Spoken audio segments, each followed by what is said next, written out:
Assalamualaikum warahmatullahi wabarakatuh. Di sini dengan saya Arif Romianto, jurusan Teknik Informatika semester 5. Saya akan menjelaskan tentang rekayasa perangkat lunak. Rekayasa perangkat lunak adalah perangkat lunak program yang berisi kumpulan instruksi untuk melakukan proses pengolahan data. Rekayasa perangkat lunak adalah sebuah teknik pengembangan software yang bertujuan untuk merekayasa produk yang meliputi perencanaan, analisa, desain, implementasi, pengujian, dan pemeliharaan. Analisis. Konsep dan prinsip analisis, pemahaman lengkap mengenai persyaratan perangkat lunak sangat penting bagi keberhasilan usaha pengembangan perangkat lunak. Prinsip-prinsip analisis. Dominan informasi dari suatu masalah harus direpresentasikan dan dipahami. Fungsi-fungsi yang akan dilakukan oleh perangkat lunak harus didefinisikan. Tingkah laku perangkat lunak harus diwakilkan.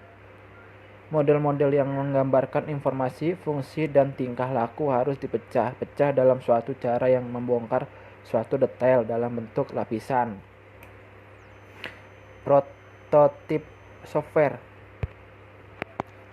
di mana paradigma prototyping dapat terbatas atau tidak terbatas.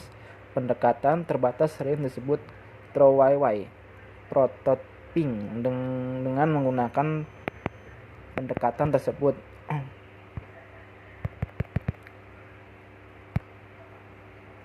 merupakan sebuah demonstrasi kasar dari persyaratan. Analisis terstruktur merupakan salah satu teknik analisis yang menggunakan pendekatan berorientasi fungsi. Teknik ini mempunyai sekumpulan petunjuk dan perangkat komunikasi grafis yang memungkinkan analisis sistem mendefinisikan spesifikasi fungsional perangkat lunak secara struktur. Desain rekayasa perangkat lunak. Proses desain adalah langkah pertama dalam fase pengembangan bagi setiap produk atau sistem yang direkayasa. Tujuan dari perancangan sistem untuk menghasilkan suatu model atau representasi dari entitas yang akan dibangun. Desain data menghasilkan transformasi model domain informasi yang dibuat selama analisis ke dalam struktur data yang akan diperlukan untuk menyimplementasikan perangkat lunak. Menentukan hubungan di antara elemen-elemen struktur utama dari program representasi desain disebut merupakan kerangka modular dari sebuah program komputer. Desain interface menggambarkan bagaimana perangkat lunak berkomunikasi dalam dirinya sendiri dengan sistem yang berinteroperasi dengannya dan dengan manusia yang menggunakannya. Interface mengimplementasikan aliran informasi berupa dan kontrol. Desain prosedural menginformasi elemen-elemen struktur dari arsitektur program ke dalam suatu deskripsi prosedur dari komponen-komponen lunak. Perkembangan RPL. Selama masa awal era komputer, perangkat lunak dilihat hanya sebagai suatu permenungan pemrograman komputer menjadi seni, di mana di situ terdapat banyak metode yang sistematis. Perkembangan perangkat lunak sebenarnya tidak dapat diatur sampai terjadi jadwal yang bergeser atau biaya yang mulai melonjak. Era kedua evolusi sistem komputer melingkupi dekade pertengahan tahun 1960 sampai 170-an. Sistem multiprogram dan multiprosesor memperkenalkan konsep baru interaksi manusia dan komputer. Konsep ini membuka sebuah dunia aplikasi yang baru serta tingkat kecanggihannya perangkat lunak dan perangkat keras yang baru pula. Sistem real-time dapat mengumpulkan, menganalisis, serta mengubah data dari banyak sumber sehingga proses pengontrolan dan penghasilan output tidak lagi berada dalam skala menit, melainkan detik. Kemajuan dalam menyimpan online membawa ke generasi pertama sistem manajemen database. Ini tabelnya perkembangan RPL. Tahun awal orientasi batch, distribusi terbatas, perangkat lunak, kostuminasi. Era kedua multi-user, real-time, database, perangkat lunak produk. Era ketiga sistem terdistribusi, embedded. Era keempat sistem desktop bertenaga kuat, teknologi berorientasi objek.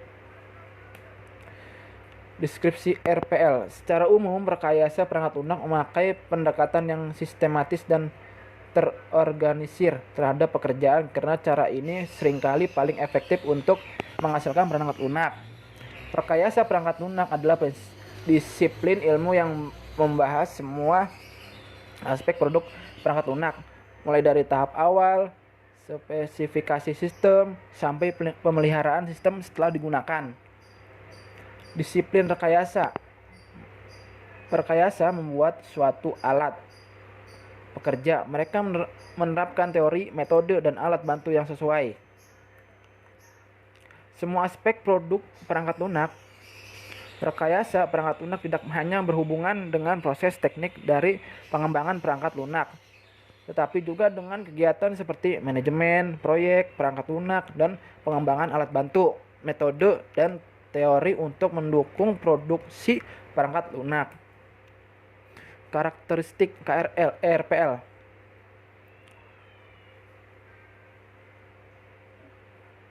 Perangkat lunak lebih kepada logika dan bukan semata elemen fisik. Perbedaan perangkat lunak dengan perangkat keras mendasar adalah perangkat lunak dibangun dan dikembangkan tidak dibuat dalam bentuknya yang klasik. Perangkat lunak tidak pernah usang. Sebagian besar perangkat lunak dibuat secara custom, pemesanan, serta tidak dapat dirakit dari komponen yang sudah ada.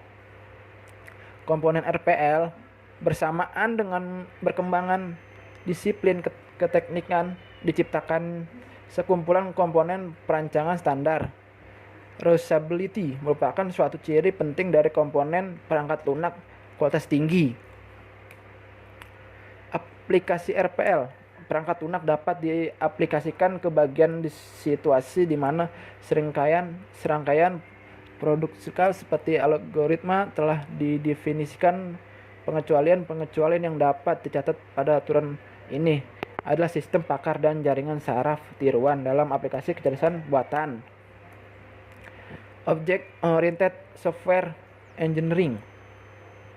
Konsep dan prinsip object oriented. Objek dapat dikategorikan, digambarkan, diatur, digabungkan, dimanipulasi, dan diciptakan. Dengan demikian tidak mengherankan jika diusulkan pandangan berorientasi objek untuk pembuatan perangkat lunak komputer abstraksi yang memodelkan dunia dengan cara yang membantu kita untuk lebih memahami dan mengendalikannya. Teknologi objek membawa kepada penggunaan kembali membawa kepada pengembangan perangkat lunak yang lebih cepat dan program yang berkualitas lebih tinggi. Objek analis dalam kurung OOA telah ada sejak 1988. Yang telah memakai metode ini adalah Saylor-Mellor dan Rombaugh. Hasil sukses dalam penerapan metode ini dibuktikan di AT dan TB Lab. Menerapkan metode ini dalam proyek besar yang disebut Child Tape Data Collection System dari proyek tersebut. Ada hubungannya yang sangat erat antara objek analis dan teknologi objek oriented yang lain. Di antaranya yaitu database, object oriented design, dan programming. LIGAS. Dalam menerapkannya, semua metode ini digunakan secara keseluruhan dalam proyek disebut dengan metode object oriented. Jika hanya melakukan analisis saja dengan metode ini dan tidak diikuti dengan desain dan programming dengan metode yang sama, tentunya akan menambah kesulitan dalam pengembangannya.